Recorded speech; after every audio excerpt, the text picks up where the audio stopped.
Hi, I'm Corey from ID Parts, and in this video I'll be replacing the fuel filter on a Mercedes-Benz GLK 250 BlueTEC diesel. It'll be the same exact procedure for an E250 BlueTEC diesel. It's got the same 2.1 liter inline 4-cylinder turbo diesel, and it's pretty much the same thing for the ML or the GLE, again the 250 or 300d with that same 2.1 liter OM651 diesel engine.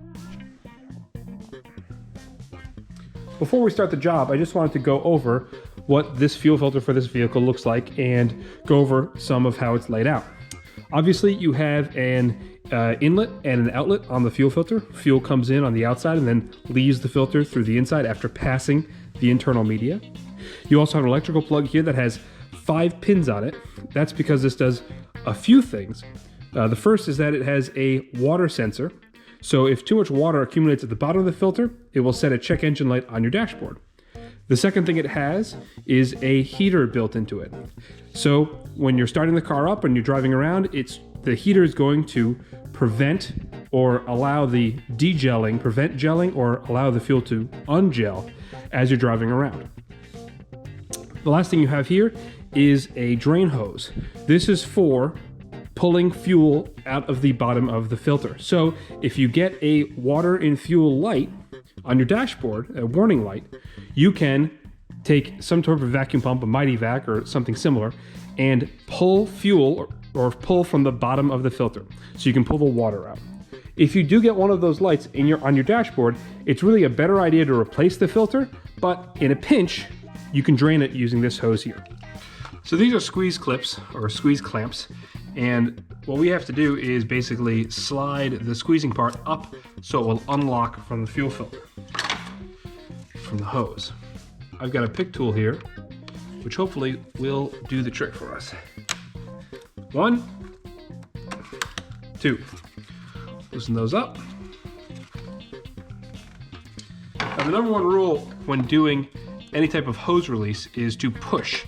You never want to pull on these hoses, because if you pull on them, they only get tighter. So work your way around. This one's actually way overdue, so the hoses are pretty stuck on there.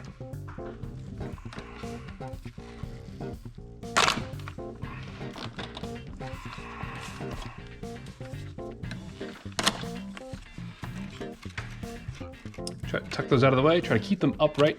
That way the fuel doesn't start dribbling out.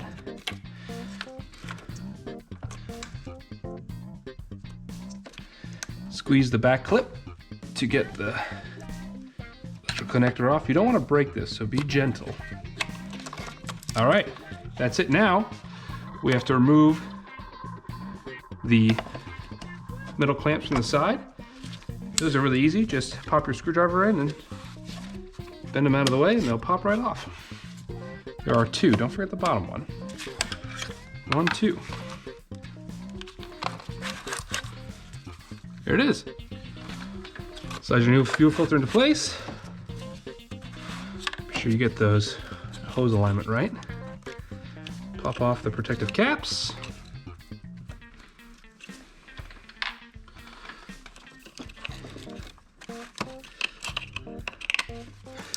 Connect. 1 hose.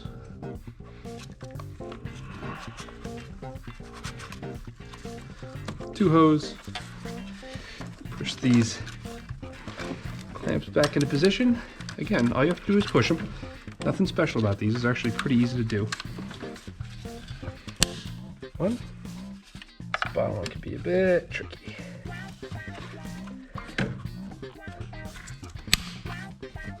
2. And getting these clamps back together can be a little bit of a trick. Hopefully you were careful when you undid them. But I can typically get them with a pair of vice grips. Just grabbing the edges and squeezing. And most of the time, they behave.